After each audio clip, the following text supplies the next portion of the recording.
बस कर रोशनी, कितनी देर से फोन देख रही है? इतनी देर फोन देखना ठीक नहीं है बेटा। हाँ माँ, बस रख रही हूँ। चल आजा, खाना लगा दिया है मैंने, तेरे पापा भी आ गए हैं। ठीक है माँ, अब चलो मैं आती हूँ।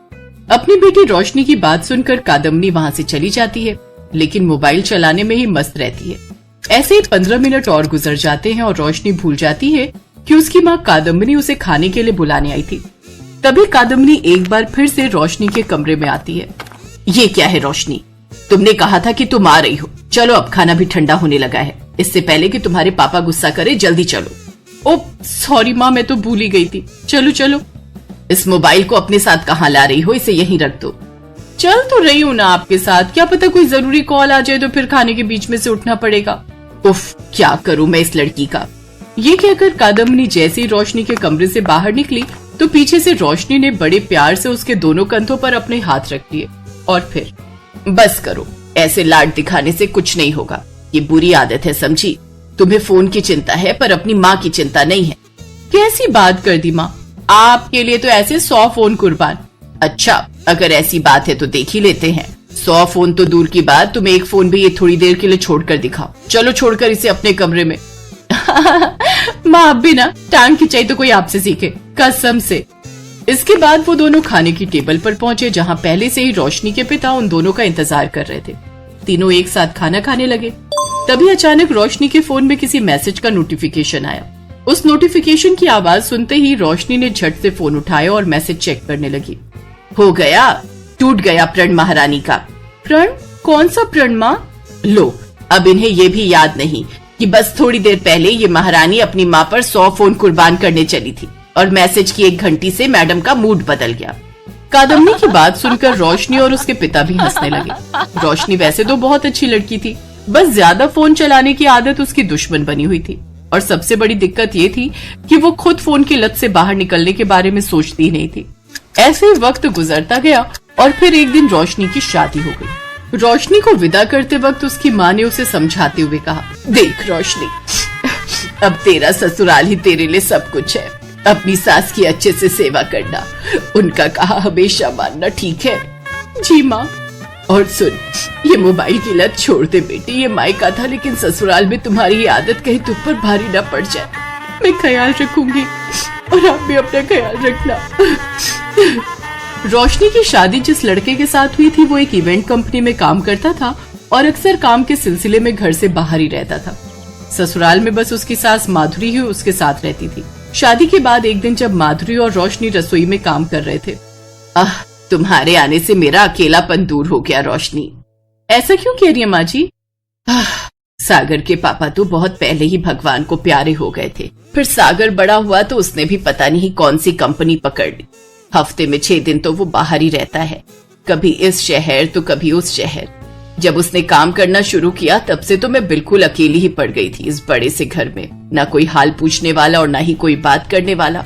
अरे पर अब मैं आ गई हूँ माँ जी, अब तो सारा जीवन मैं आपके पास ही बैठी रहूंगी और आपको बिल्कुल भी बोर नहीं होने दूंगी। हाँ मेरी बच्ची, मेरे तो भाग ही खुल गए तुम्हें बहू के रूप में पाकर। माधुरी रोशनी से बहुत खुश थी।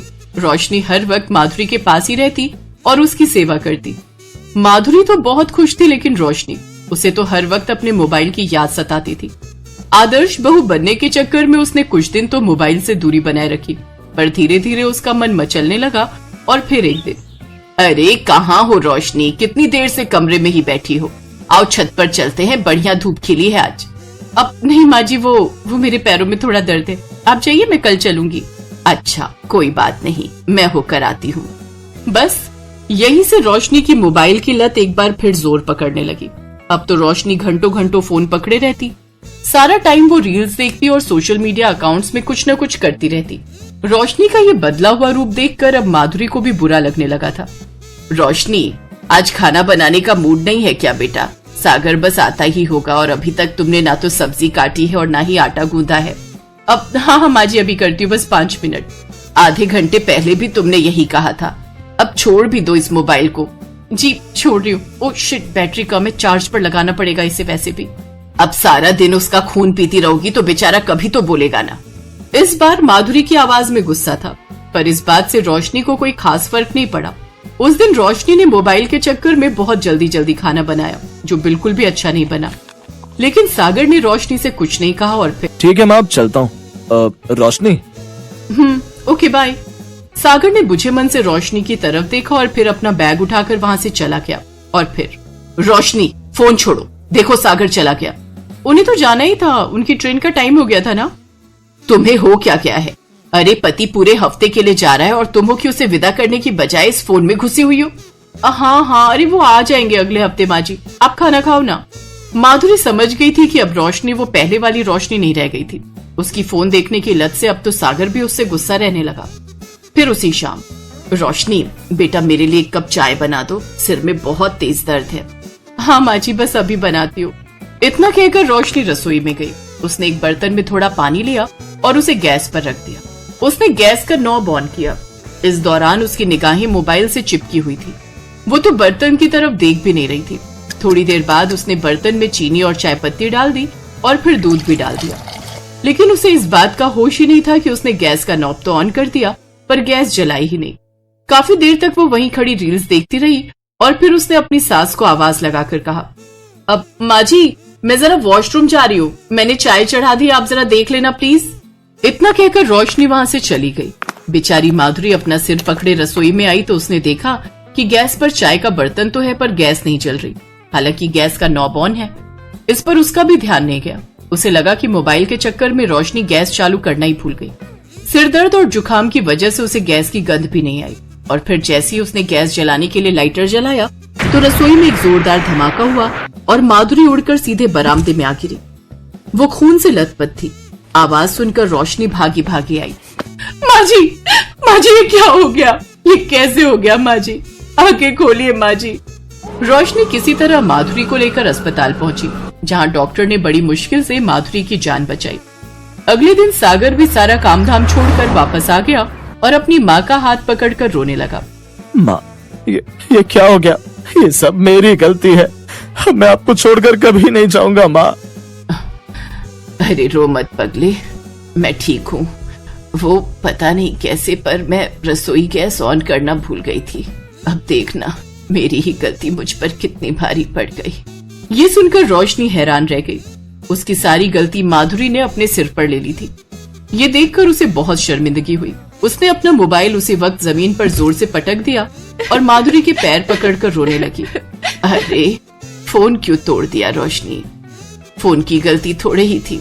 सागर बेटा इसे नया मोबाइल दिला देना। इतना कहकर दर्द से तड़प रही माधुरी मुस्कुराने लगी। वो प्यार से रोशनी के सिर पर हाथ फेर रही थी। उधर रोशनी बस रोए जा रही थी। आज उसे अपनी गलती का सचमुच एहसास हो गया था और अब वो मोबाइल से दूर होने के लिए पूरी तरह से तैयार थी।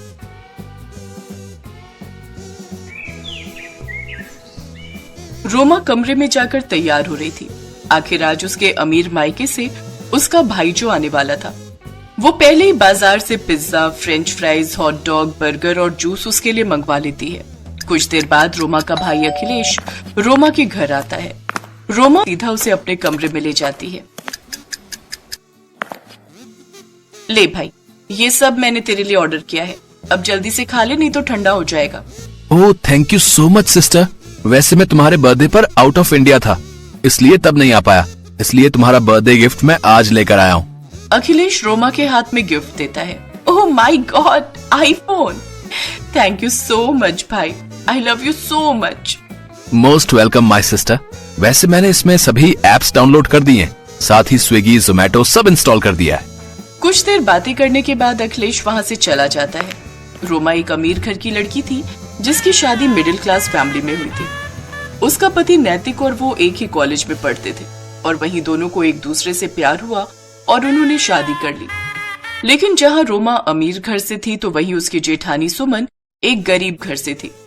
अमीर देवरानी के नखरे हमेशा ऊपर ही रहते थे और अब नया महंगा आईफोन आने से तो उसका घमंड और भी बढ़ गया। वो रसोई में काम कर रही अपनी जेठानी को जलाने के लिए उसके पास जाती है और उससे कहती है, नया फोन महंगा लगता है रोमा, देवर जी लाए हैं क्या? वो कहाँ से इतना महंगा फोन लाएंगे मेरे लिए? ये तो मेरा भाई लाया है मेरे लिए बर्थडे गिफ्ट। पता है पूरे 50,000 का फोन है। अच्छा, वैसे मैंने फेसबुक में देखा कि आपका भाई सुनील नैनीताल गया था हनीमून के लिए। मेरा भाई तो अपने हनीमून पर स्विट्जरलैंड गया था, पर खैर अब जिसकी जैसी औकात होगी वो तो वैसी ही जगह जाएगा ना। ये कहकर रोमा किचन से चली जाती है और बेचारी सुमन अकेले ही अब सारा काम करती है। शाम को नैतिक ऑफिस से घर आता है तो रोमा के पास इतना महंगा आईफोन देखकर कहता है, रोमा, आखिर क्या जरूरत थी अपने भाई से इतना महंगा फोन लेने की? तुम्हें नया फोन चाहिए ही था तो मुझे कह देती। हा, मुझे कह देती? तुम तो अपने जैसा कोई घटिया फोन ले आते 5-10 हजार का, और वैसे भी मैंने ये उससे मांगा नहीं था, बल्कि वो ही ले आया था मेरे लिए। तुम्हारे पूरे खानदान के फोन मिलाकर भी इतनी कीमत के नहीं होंगे जितना का ये अकेला ही है। मेरा आईफोन। रोमा तो अब बस कपड़े बदल बदल कर आईफोन से फोटो खींचती। अब वो हर वक्त नए फोन में बिजी रहती और उसमें से नए नए ट्रेंडी कपड़े देखकर अपने लिए ऑनलाइन शॉपिंग करती रहती। रोमा के फोन से अब उसकी जेठानी सुमन बहुत परेशान हो चुकी थी, इसलिए उसने ये बात अपने पति को बताई। फिर एक रोज दरवाजे की घंटी बजी। सुमन ने दरवाजा खोला तो सामने एक कुरियर वाला खड़ा था। सुमन ने उससे पार्सल लिया और अंदर आ गई।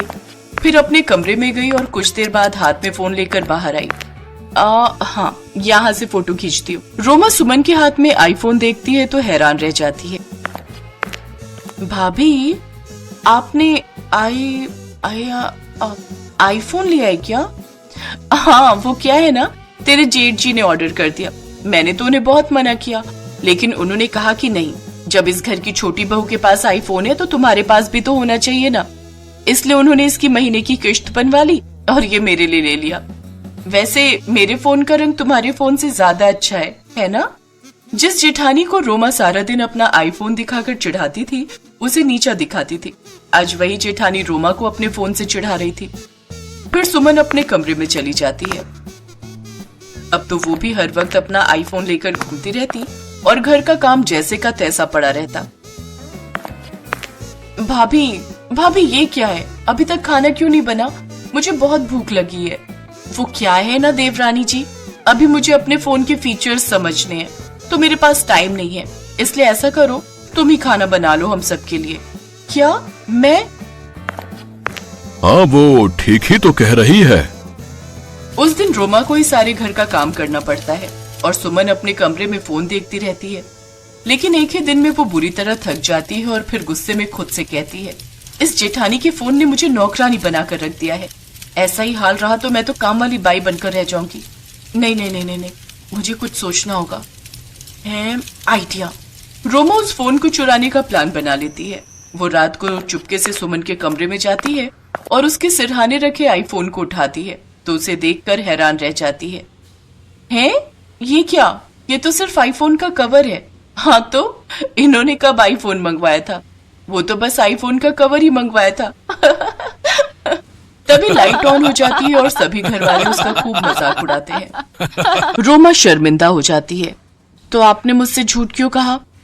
मुझे कुछ मत बोलो देवरानी जी, ये आइडिया तो आपके जेठ जी का था। पिछले कुछ दिनों से तुम सुमन को अपना बड़प्पन दिखाकर उसे नीचा दिखा रही थी ना, तो मैंने सोचा क्यों ना तुम्हें यह एहसास दिलवाया जाए कि तुम इस घर की छोटी बहू हो और सुमन बड़ी। पैसा और महंगा सामान ही सब कुछ नहीं होता रोमा। अरे ये सब तो बस एक लालसा है जीवन की। असली दौलत तो अपनों का प्यार और साथ होता है। रोमा को अपनी गलती का एहसास हो जाता है और वो सबसे माफी मांगती है। अब वो भी घर के कामों में अपनी जेठानी के बराबर ही हाथ बटाती और खाली समय पर ही